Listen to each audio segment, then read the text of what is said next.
as an institution, Attorney Roque, you malign each and every member of this House by telling that we are all corrupt and we are conniving with the DPWH. And a while ago, we were discussing about it. And we are very hurtful of what you have said in that video that we have seen. You are being apologetic in this committee, but somehow when you are outside of this committee, bad words are being thrown against all of us. Attorney Harry Roque, can you somehow tell us why it is so that if you are here, you are being so nice with us, but if you are outside, it's the other way around?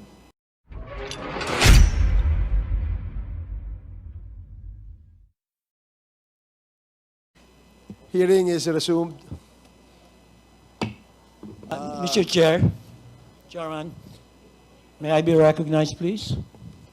Yes, Congressman Dasa, you're recognized. Thank you. I appreciate the comments of my good friend, Chairman Korap Paduano, earlier. And I understand that the resource person can actually stay and participate even if they were held in contempt. But I'd like to emphasize to the committee that in every Congress I've participated in, many of the chairs in various committees always pride themselves in affording courtesy to former members. We do that as a matter of practice, as a matter of courtesy. And second, I actually read the section, Mr. Chair, that you cited. And Section 11, paragraph E, acting in a disrespectful manner towards any member, I have to be honest with all of you, I think the resource person was the exact opposite. He apologized for what he claims is an honest mistake. I wasn't disrespected, and I think most members here probably weren't. It would be stretching it to the limit to cite someone in contempt who apologized, made a mistake, is now showing up and participating. That's not being disrespectful, Mr. Chair. Anyway, having said that, I respect the opinions of the others, and again, I'd like to appeal to because the parliamentary status is there's a motion pending on the floor, and I'm appealing to my colleague to find it in his heart and to maybe find a solution to his motion. Congressman Paduano, are you done, Congressman Dasa? Okay, thank you. Congressman Paduano. Thank you, Mr. Chairman. With due respect to the manifestation of the good SDML, giving due respect to our former colleague, we give it them. Well, in fact, but of course, that will not be an excuse for a former member to be cited in contempt because, well, in fact, for the record, we have cited in contempt Governor Mamba, a former colleague in the House. At that time, he was the elected governor. So, if that will be the case, Mr. Chairman, ang labas dito, pumipili lang tayo nang pwede natin i-cite in contempt. Diba? And kaya nga may Section 11 tayo to warn all those resource persons being invited to respect and answer truthfully the queries being raised by the members of this committee. Kaya wala tayong pinipili dito patos na just to be fair, Mr. Chairman. Thank you, Mr. Chairman. Thank you, Congressman Paduano. Mr. Chair, Yes, Congressman Abante. before we take the vote, I would like to ask Attorney Roque, being a part of this Congress before, if he believes that this committee has all the power to contempt anybody else. That is recognized, Your Honor. If you recognize that, therefore, your public apology also include that you believe and realize that this committee has the right to order you in contempt. That is recognized, Your Honor. That's the only thing that I would like to say, Mr. Chair. That's the reason why I said let us hold this in abeyance, because I'm not objecting. I'm not objecting. I am just asking that we hold this in abeyance, all right? And that's the only reason why. I'm not objecting at all. If, for example, the two-thirds of this Quad committee would cite him in contempt, Mr. Chair, I would not in any way object, but I have given my manifestation. Thank you, Congressman Abante. Mr. Chair, Congressman Acop. I think the protocol is when there is a motion and properly seconded, no objection, I think the chairman should rule. Now, if there is any objection, it will be subject to votation. So why don't we follow our rules? Thank you for that reminder, Congressman Acop. The reason why, when the motion was made by the movant, the chair immediately suspended the hearing so that we can confer among each other and see whether indeed a violation was committed before this committee, and that violation is a contemptible act before the members of the committee. We do respect the opinion of Congressman Paul Daza in saying that it is the exact opposite because to most of the members of the committee, lying before this committee after you took an oath is a contemptible act in the committee. Therefore, following as well the arguments raised by other members, the motion that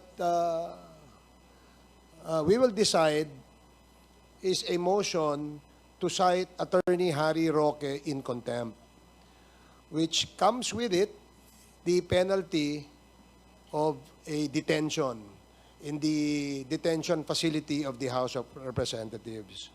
Now, since there is already a motion by Congressman Ron Salo, it is now the opinion of the chair, which I hope my co-chairs would likewise follow, to vote on the motion.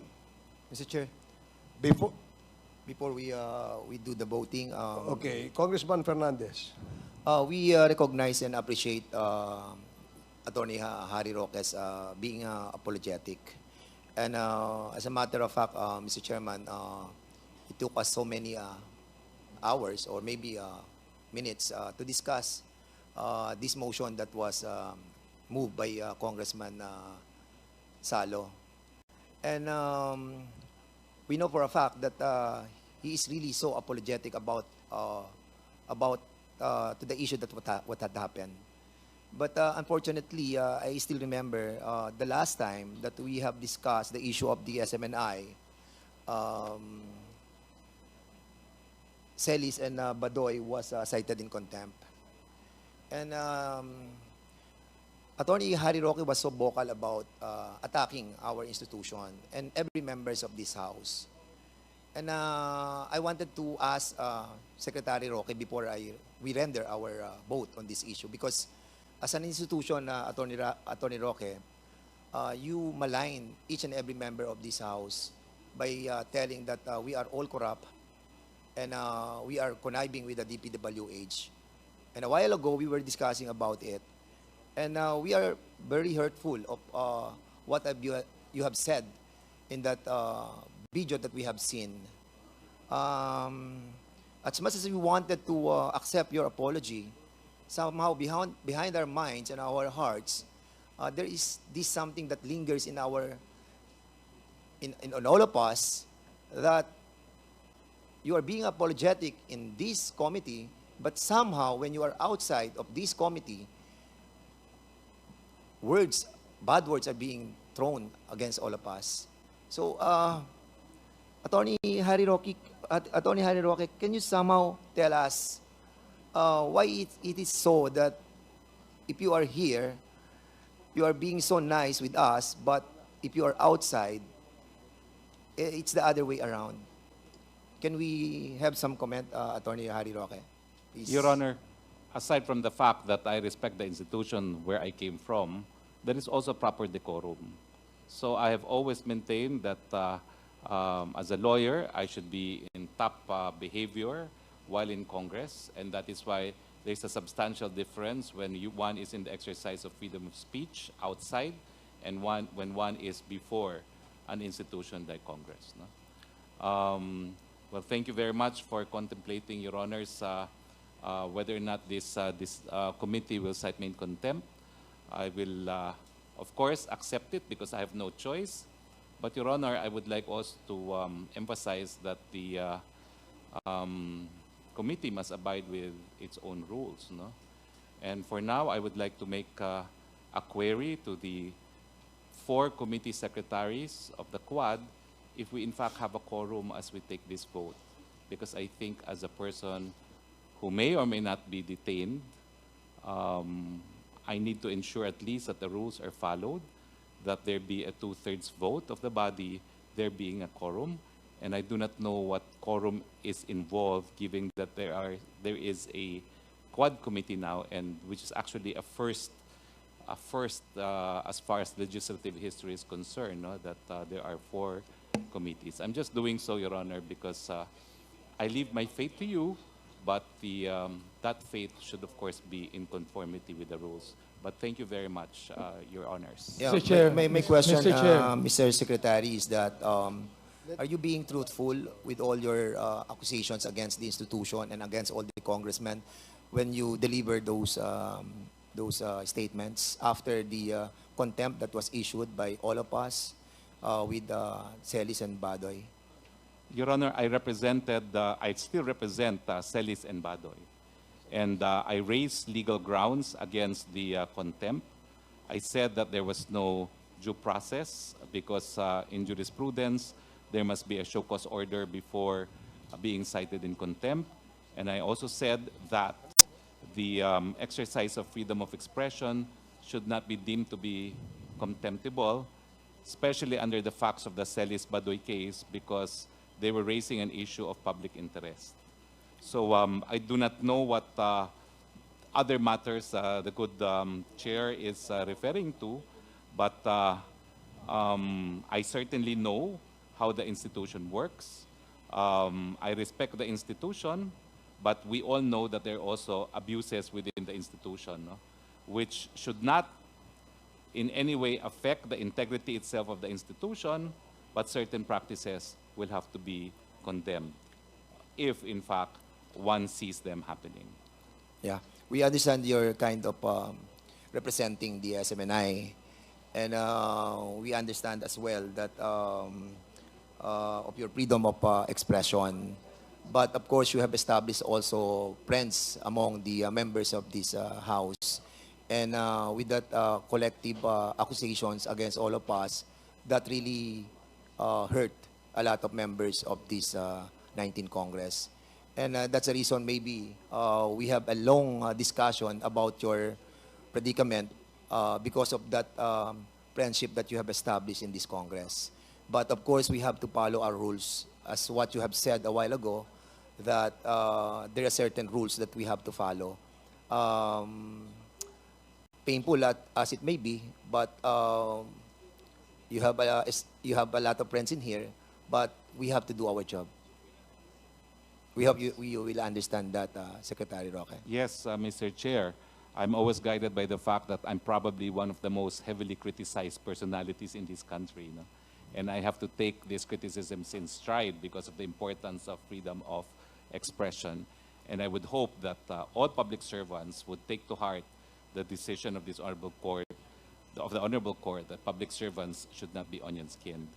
But in any case, as part of my rights as a person who may or may not be cited in contempt, may I know, Mr. Chairs, if we have a quorum at least to determine if I should be cited in contempt. And this is a first because this is a first meeting involving 4 committees, so I do not know how the quorum will be determined. Thank you, Mr. Chair. Maybe, Mr. Chairman, after this, we will be establishing if we have a quorum or That's correct. None. Mr. Chair. But for the meantime, thank you, Mr. Attorney Harry Roque, for that reply. And Mr. I yield Chair. back to the chairman. Mr. Okay, Chair, may I say um, something for a while before anything else? Before I acknowledge Congressman Abante, let me just reply to the query of Attorney Harry Roque with respect to the quorum. Mr. Chair, he has no right. He has no right whatsoever to speak of the quorum, Mr. Chair. What I'm saying is, his right is to appeal. He has no right whatsoever to ask for a quorum, Mr. Chair. I absolutely agree with you, Congressman Abante, but in response to the query of Attorney Harry Roque, kung ano yung quorum sa Quadcom. Para lang malinaw, babasahin ko ang ground rules that we all approved and adopted during the organizational meeting of the Quadcom. Quorum, the presence of a quorum in each of the committees concerned is necessary to conduct meetings of the joint committee. 1/5 of all the members of the committees concerned shall constitute a quorum. In the event that a member in one of committee is also a member of another committee or committees, the attendance of such member shall be counted in each committee to determine the presence of the quorum. So that is the reply of the chair to the query of Attorney Harry Roque. Now, Congressman Abante, please continue. Okay, Attorney Roque, I'd like to remind you that I was the one that moved to contempt Ms. Badoy, after which, as said by Congressman Fernandez, you have maligned this institution. Now, I still maintain my position to hold in abeyance these contempt charges against you. But I cannot do anything, Attorney Roque, if this whole body right now will cite you in contempt. That's the only thing that I'd like to say.